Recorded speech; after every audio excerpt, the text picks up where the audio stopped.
صحابہ رضی اللہ تعالیٰ عنہم نے اپنی زندگی اعمال پر ڈالی اور اعمال سے فائدہ اٹھایا. حضرت جعفر رضی اللہ عنہ جو حضور صلی اللہ علیہ وسلم کے چچا بھائی ہیں، ان کے 3 بیٹے تھے، سب سخی تھے. ایک بیٹے کا کسی سے معاملہ تھا، کسی کو دیا تھا مال ادھار، پیسے دیے تھے ادھار. تو وہ آدمی آیا اور کہا کہ آپ کے پیسے میرے ذمہ باقی ہیں، میرے پاس پیسے نہیں ہیں، لیکن میری ایک زمین ہے، وہ آپ ان پیسے کے بدلے میں لے لو. وہ آدمی کہتا تھا کہ وہ زمین زیادہ اچھی نہیں تھی، تو مجھے اپنا قرض چکانا تھا، اس لیے میں نے ان کے سامنے یہ بات کی. یہ زمین ہے، آپ لے لو، آپ کی رقم میرے اوپر باقی ہے. اس زمانے میں لوگ وعدے کے پکے ہوتے تھے، جس کا لیا اس کا دیا. آج کی طرح سے نہیں کہ قرض حسنہ لیا اور جب لینے گئے تو ہنس دیا کہ ہمارا قرضہ تو ہنس دیا، کیونکہ قرض حسنہ ہنس دیا. ایسے نہیں کرتے تھے وہ. ہاں، کافر ہوتے تھے وہ بھی وعدے کے پکے ہوتے تھے. ہاں، یہ خوبی تھی ان کے اندر کہ وعدہ ہے. اس لیے وہ زمین والا لے کر آیا کہ میری زمین ہے، آپ لے لو، آپ کی رقم میرے ذمہ باقی ہے. وہ کہتا ہے زمین تو زیادہ اچھی نہیں تھی مگر مجھے اپنا قرضہ اتارنا تھا. تو وہ جعفر رضی اللہ عنہ کے بیٹے بہت شریف تھے، بہت سخی تھے، وہ بھی جانتے تھے. انہوں نے وہ زمین قبول کر کے اچھی بات. پھر مصلی بچھا کر اس زمین پر 2 رکعت نماز پڑھی اور دعا مانگی. دعا مانگ کر اپنے نوکروں سے کہا مصلی اٹھا کر کہ یہاں کھودو. تو وہاں کھودا تو بہترین پانی نکلا، زمین قیمتی ہو گئی. یہ مثال میں نے دی اللہ کے دیے ہوئے عمل سے فائدہ اٹھانا، یہ عمل کا فائدہ. زمین زیادہ اچھی نہیں تھی، اب پانی والی ہو گئی، وہ میٹھا پانی نکلا تو وہ زمین قیمتی ہو گئی. نماز کا فائدہ کہ نماز پڑھ کر اللہ سے لیا، اللہ نے میٹھا پانی دیا. اگر ہماری نماز ایسی ہو جائے تو پھر ہمارا نفع بڑھ جائے گا، کیونکہ ہر عمل کا نفع وہ بے حساب ہے. جی ہاں، اس لیے دعوت عمل کی ہوتی ہے کہ اپنے عمل کو ایسا بناؤ کہ پھر اللہ کی قدرت سے لیتے رہو. جی ہاں، لیتے رہو.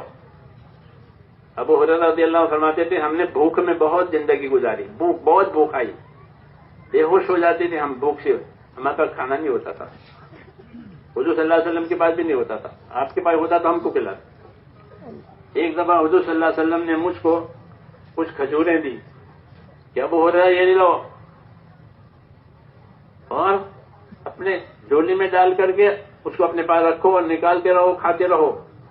وہ تھیلی کو اونٹی مت کرنا، بس ان سے نکالتے رہو، کھاتے رہو. تو میں نے وہ تھیلی لٹکا رکھی اپنے پاس اور نکالتا تھا اور ضرورت پڑی کھاتا تھا. کوئی آیا تو اس کو بھی کھلاتا تھا. کہتے میں کھاتا رہا، کھلاتا رہا، وہ اندر سے ختم ہی نہیں ہوتا تھا، یہاں تک کہ حضور کی وفات ہو گئی.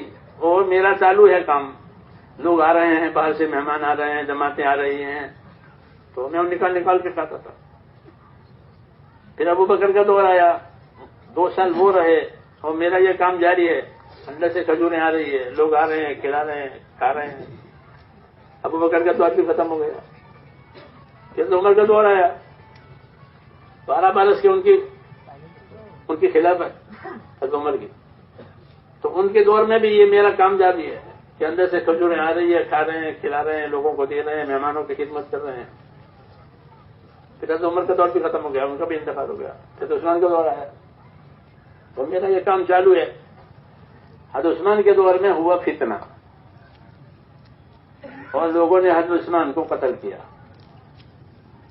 یہ ہو گئی مصیبت. اس فتنے کے زمانے میں حضرت عثمان کی جان بھی گئی اور میری یہ تھیلی بھی کٹ گئی. یہ قصہ حدیثوں میں ہے. یہ کیا قدرت سے فائدہ اٹھانا. کماتے تو اتنا نہیں مل رہا، کتنے سال ہو گئے. تو میں نے کہا عمل سے جو فائدہ ہوگا وہ تھوڑا نہیں ہوگا، وہ بہت ہوگا.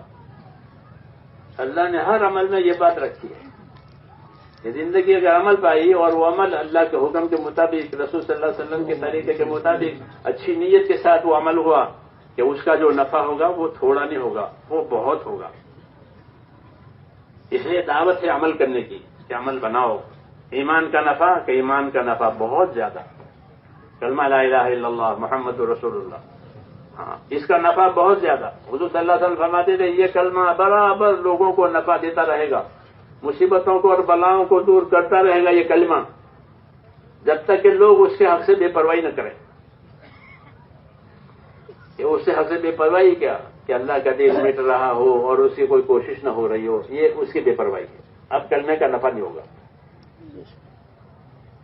کلمے کا نفع جب ہوگا کہ اللہ کا دین زندہ ہو رہا ہو، اللہ کی باتیں، رسول صلی اللہ علیہ وسلم کی باتیں لوگ سیکھ کر کے سمجھ کر کے دنیا میں پھیلاویں کہ یہ کلمے کا اب یہ کلمہ نفع دے گا. نماز نفع دے گی. جی ہاں، نماز کا نفع بہت زیادہ. حدیث میں ہے کہ نماز نور ہے، اپنی زندگی کو نورانی بناؤ نماز کے ذریعے سے. کہ زکوٰۃ کا نفع بہت زیادہ.